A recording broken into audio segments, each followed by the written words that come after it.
जरा गौर से सुनिएगा। मोमबत्ती जलाकर मुर्दों को याद किया जाता है और मोमबत्ती बुझाकर जन्मदिन मनाया जाता है। वाह रे इंसान, लाइन छोटी है लेकिन मतलब बहुत बड़ा है।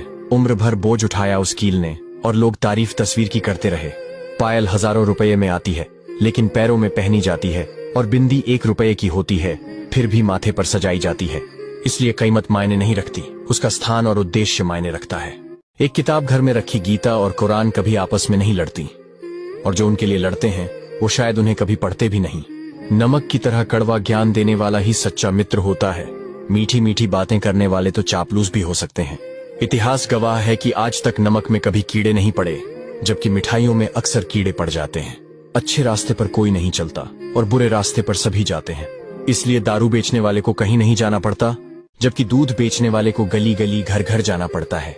दूध वाले से बार बार पूछा जाता है, दूध में पानी तो नहीं मिलाया? लेकिन दारू में लोग खुद अपने हाथों से पानी मिलाकर पीते हैं। वाह रे इंसान, बहुत सुंदर बात कही गई है।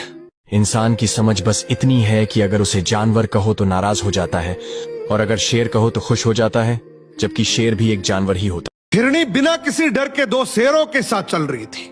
ये देखकर एक संत हैरान रह गया। उसने पूछा, तुम्हें इन खतरनाक जानवरों से डर नहीं लगता? हिरनी ने मुस्कुराकर जवाब दिया, कुछ साल पहले एक शेरनी की मौत हो गई थी। उसके 2 छोटे छोटे बच्चे भूखे प्यासे इधर उधर भटक रहे थे। मुझे उन पर दया आई और मैंने उन्हें अपने बच्चों की तरह दूध पिलाया। अब वो दोनों बड़े हो गए और पूरे जंगल में ये ऐलान हो चुका है कि कोई भी हमारी माँ को बुरी नजर से ना देखे। ये बात पास के पेड़ पर बैठा एक तोता सुन रहा था। उसने सोचा, काश मैं भी कुछ ऐसा करता जिससे लोग मेरी भी इज्जत करते। तभी उसकी नजर जमीन पर पड़े घायल सांप पर पड़ी। तोता तुरंत नीचे उतरा और सांप के पेट से कांटा निकाला और उसकी मदद करने लगा। लेकिन जैसे ही सांप थोड़ा ठीक हुआ, उसने पलटकर तोते को जोर से डंक मारा। संत ने घायल तोते को देखा और पूछा, तुमने अपने साथ ये क्या कर लिया?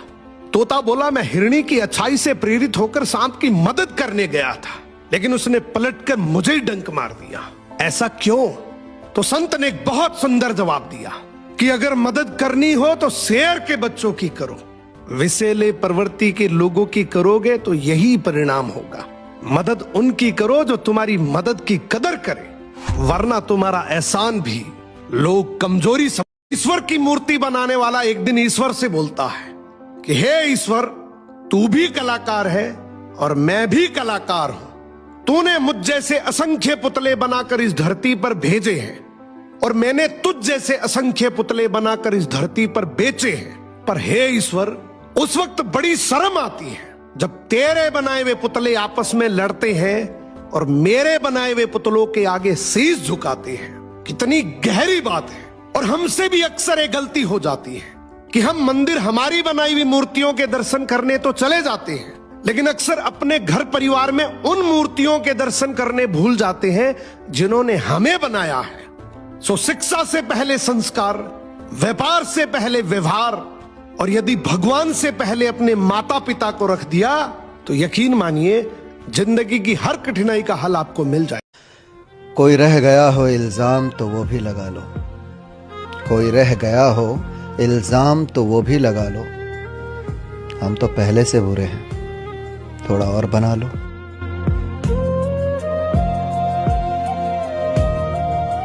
एक लोमड़ी गधे को आकर बोलती है, जंगल के राजा शेर ने आपको याद किया है।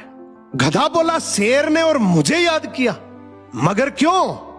लोमड़ी बोली, आप जैसे सुंदर और बलिष्ठ शरीर के धनी को भला शेर क्यों याद करेगा? केवल एक ही काम है, शेर तीर्थ यात्रा करना चाहते हैं और आपको जंगल का राजा बनाना चाहते हैं। गधा बहुत खुश हुआ और लोमड़ी की बातों में आके शेर के पास पहुंच गया।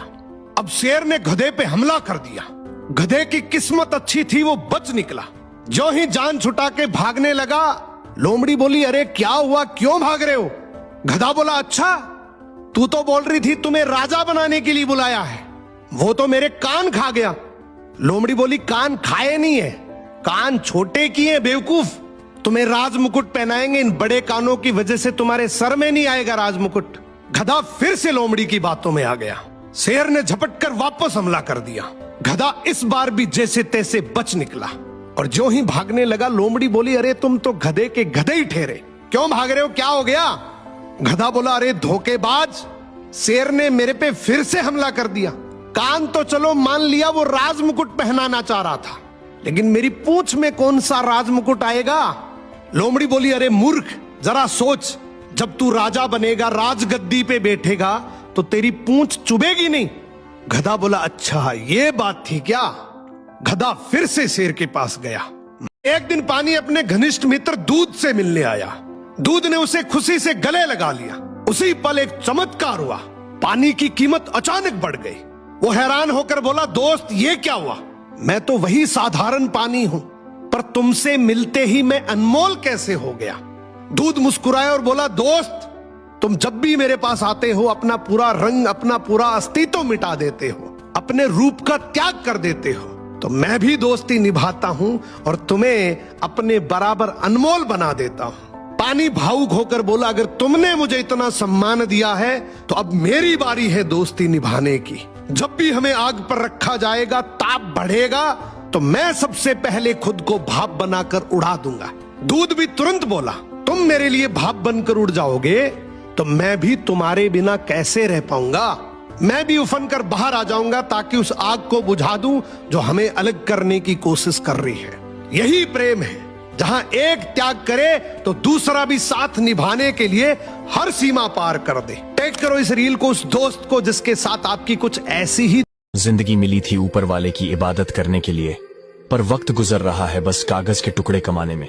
न मंदिर जाना याद रहा, न मस्जिद की दहलीज, न चर्च की घंटी सुनाई दी, न गुरुद्वारे की शांति। हर कोई भाग रहा है बस पैसा, शोहरत और चीजें जोड़ने में।